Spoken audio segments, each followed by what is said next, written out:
You are watching खबर face to face. Mumbai महानगर पालिका में कॉरपोरेशन में नगर सेवक के रूप में भी मैंने 15 साल काम किया।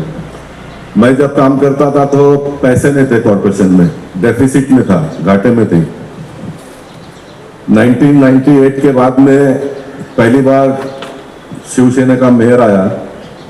98 में हम 8 करोड़ के डेफिसिट में चल रहे थे और फिर वो करते करते करते करते सरप्लस बजट आया और महानगर पालिका में आज की तारीख में इन दिनों में बड़े पैमाने पे पैसा है, इसलिए आज पैसे की कमी नहीं है।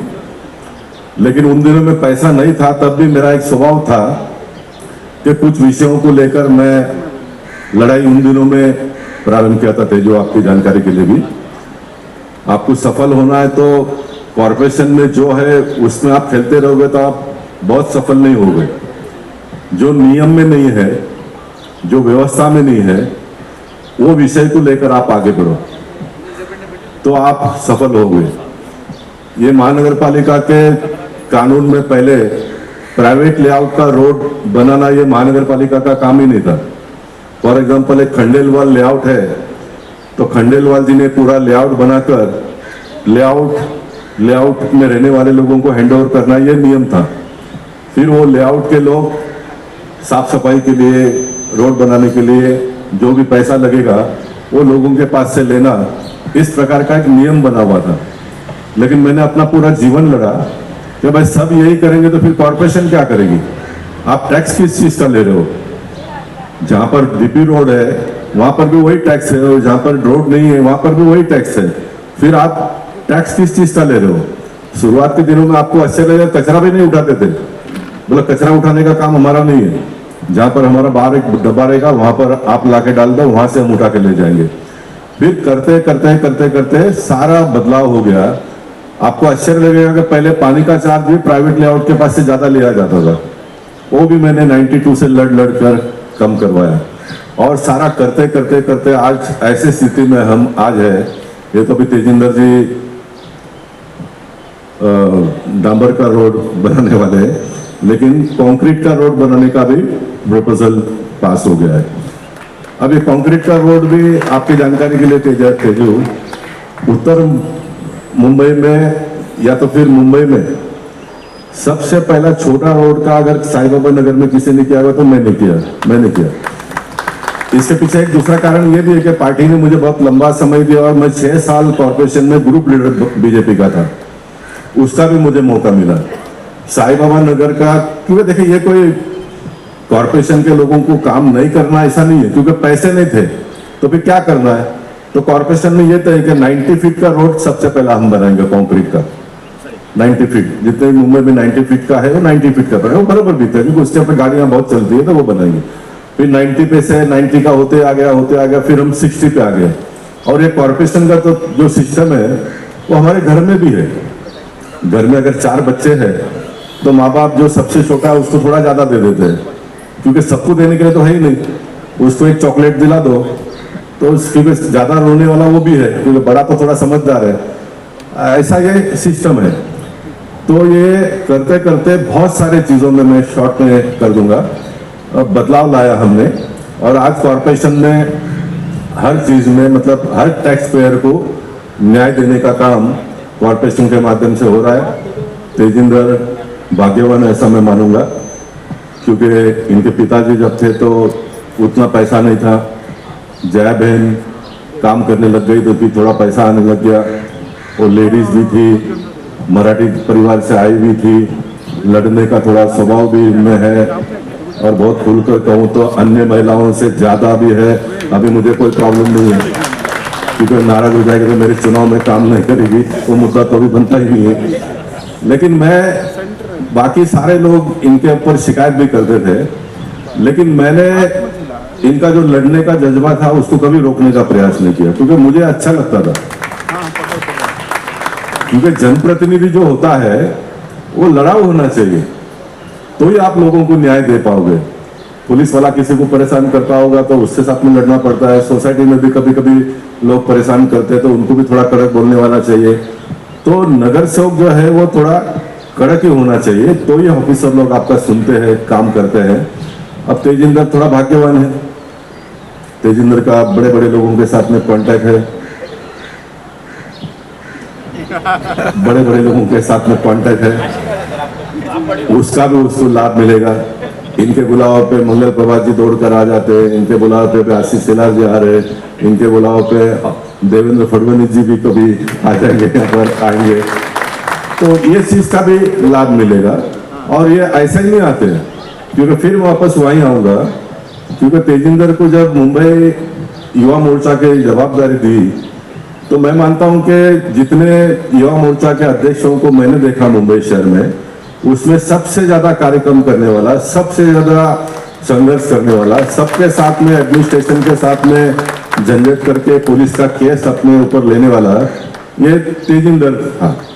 और इसलिए इनको पहले ही चुनाव में सफलता भी मिली, और मैं अभी आगे आपको बताता हूँ, सफलता मिली तो मिली, लेकिन पार्टी ने इनको स्टैंडिंग कमेटी का मेंबर भी बना दिया।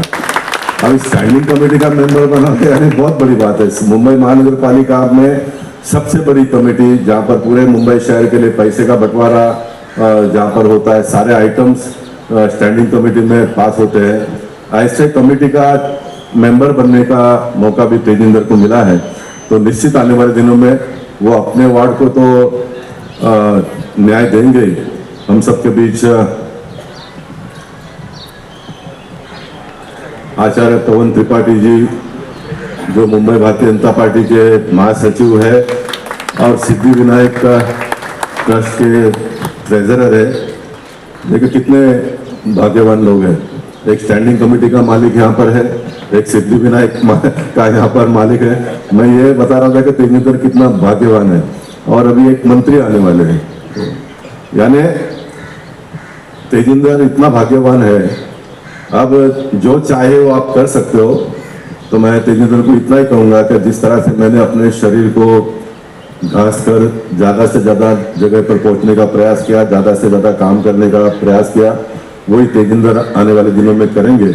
मैं आप सब लोगों को भी धन्यवाद देना चाहूंगा कि आप सब लोगों ने बहुत लंबे समय से भारतीय जनता पार्टी को बहुत साथ और सहयोग दिया, बहुत साथ और सहयोग दिया। मैं तो सांसद के रूप में काम करता था, मेरे पास तो कुछ बहुत फंड आता नहीं था, लेकिन मैं जब कभी भी यहाँ पर आया तो मेरा मनोबल गिरने नहीं दिया कभी किसी ने, किसी चीज का बहुत शिकायत करके ये नहीं हो रहा है, वो नहीं हो रहा है, ये यहाँ के लोगों ने कभी भी शिकायत नहीं की। इसलिए यहाँ पर बार बार आने का भी मेरा मन होता था, और आज मैं आया, मुझे बड़ी प्रसन्नता महसूस हो रही है। इतनी बड़ी संख्या में आप सब लोग यहाँ पर एकत्रित हुए हैं।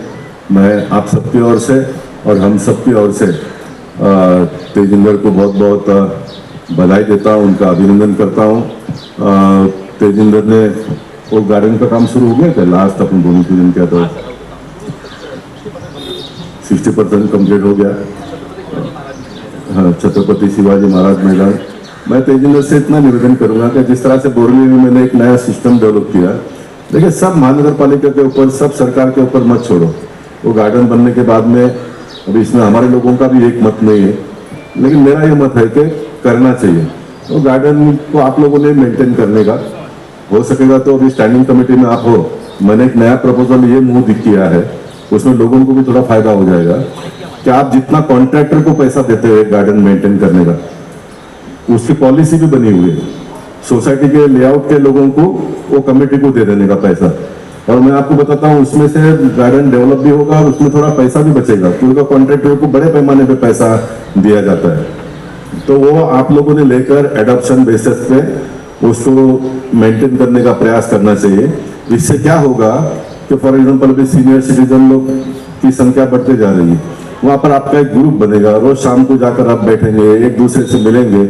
मैं आपको पेपर पे लिख कर देने को तैयार हूँ, आपका 5 साल उम्र ऑटोमेटिकली बढ़ जाएगा, बढ़ जाएगा। ये पैसा जिनखाना और वीर सावरकर जब मैंने चालू किया था, तब जिन लोगों ने सीनियर सिटीजन का ग्रुप बनाया था, आज 15 साल के बाद में भी वो उनकी बॉडी लाइन वैसे के वैसे ही है, क्योंकि उनके पास काम है। देखिए आप एक ऑब्जर्व करो कभी भी, ये हमारे महानगर पालिका के अधिकारी और ऑफिसरों को मैं देखता हूँ, रिटायर होने के बाद साथ 3 साल के बाद में मिलते हैं तो उनकी उम्र बहुत बड़ी हुई मुझे दिखाई देती है। इसका साइंटिफिक और कारण ये होगा कि बहुत काम करते थे, फिर एकदम काम उनका बंद पड़ गया, काम बंद पड़ने के बाद में एक ह्यूमन नेचर होता है, रिटायर होने के बाद में उसको लगता है अपना अभी पूरा हो गया है और एक दूसरे से बात करने लगता है, अभी तो क्या, अभी तो रिटायर हो गए, बच्चे बड़े हो गए, शादी हो गया, अभी अपना क्या हो गया, अपना पूरा हो गया। मैं बाकी लोगों का नहीं, मेरी माँ के बारे में मैं हमेशा बताता हूँ। मेरी माँ जो भी रिश्तेदार आते थे उनको ये बोलते थे, अभी तो क्या बच्चे बड़े हो गए, उनकी शादी हो गई, उनके बच्चे हो गए, अभी तो अपना पूरा हो गया, अभी जाना है, अभी जाना है। ये बोलते बोलते भी 20 साल जिए हो। 87 में मेरी माँ की मृत्यु हो गई। यानी एक लोगों का एक स्वभाव हो गया है ये बोलने का। लेकिन आप एक ग्रुप में होते हो तो एक ग्रुप में आप देखते हो कि मैं तो अभी 70 का हूँ, लेकिन वो 80 वाला इतना स्फूर्ति से चलकर आता है, इतना एक्टिव है, तो मैं भी 80 में ऐसा रहूंगा, ये आपका माइंड में डेवलप होना शुरू हो जाता है, तो फिर आप ऑटोमेटिकली वहां पहुंच जाते हो। जो कुछ भी योगदान लगेगा तो मैं आऊंगा, मेरा जो भी अनुभव एक्सपीरियंस है उसको देने का प्रयास करूंगा। मुझे और छोटे छोटे कार्यक्रमों में आगे जाना है।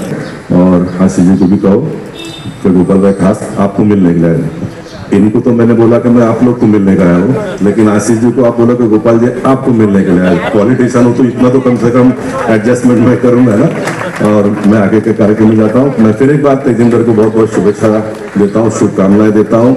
बहुत ही कम समय में अपने जो वादा दिया था उसको पूरा किया।